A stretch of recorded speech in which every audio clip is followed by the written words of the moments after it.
ஒரு ஒரு அளவீட்டு கல், ஒரு சர்வே கல் மேல போய் தீபம் ஏத்தணும்னா இதுதான் இந்துக்களுடைய மனசை புண்படுத்தக்கூடிய ஒன்று. நக்கிற நாய்க்கு செக்குன்னு என்ன, சிவலிங்கம் என்ன, அதுக்கு வித்தியாசம் தெரியாதுமா. அது பழமொழி. நான் அந்த பழமொழி அதுக்கு உதாரணமா இந்த இப்ப பேசுறவங்களுக்கு நான் உதாரணம் கொண்டு வர விரும்பல.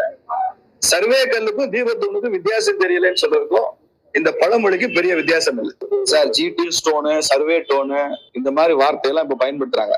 நான் என்ன கேக்குறேன், யாராவது ஆர்டிஐல கேளுங்க, தமிழ்நாடு முழுக்க அல்லது மதுரை மாவட்டத்துல எத்தனை ஜிடிஎஸ் ஸ்டோன் இருக்கு, சர்வே கல் எத்தனை இருக்கு அப்படிங்கிற பட்டியல் நில அளவை துறையில இருக்கா இல்லையா? தமிழ்நாடு சர்வே டிபார்ட்மெண்ட்ல தமிழ்நாடு முழுக்க இருக்கிற சர்வே கல்களுடைய பட்டியல் இருக்குதா இல்லையா? அந்த பட்டியல்ல திருப்பரங்குன்ற மலை உச்சியில இருக்கிற இந்த தீபத்தூர் சர்வே கல்லுன்னு பட்டியல் இருக்கா? அப்படி எங்கேயாவது இருக்கா? நீங்க மதுரையிலேயே சமணர் மலைன்னு ஒண்ணு இருக்குங்க, அது சமணர் மலையில இதே மாதிரி தீபத்தூர் இருக்கு. அப்ப அது சர்வே கல்? அது அந்த மாதிரி சர்வே கல் எங்கேயுமே இல்ல. எந்த சர்வே கல்ல 10 லிட்டர் எண்ணெய் ஊத்துற மாதிரி மேல குழி இருக்கும்? எந்த சர்வே கல்ல கீழே பீடம் இருக்கும்? எந்த சர்வே கல்ல கல்வெட்டுக்கள், எழுத்துக்கள் பொறிக்கப்பட்ட கல்வெட்டு இருக்கும்? இதெல்லாம் திருப்பரங்குன்ற தீபத்தூர்ல இருக்கு. சர்வே கல் வேற, தீபத்தூர் வேற. இந்த ரெண்டுக்கு வித்தியாசம் தெரியும்.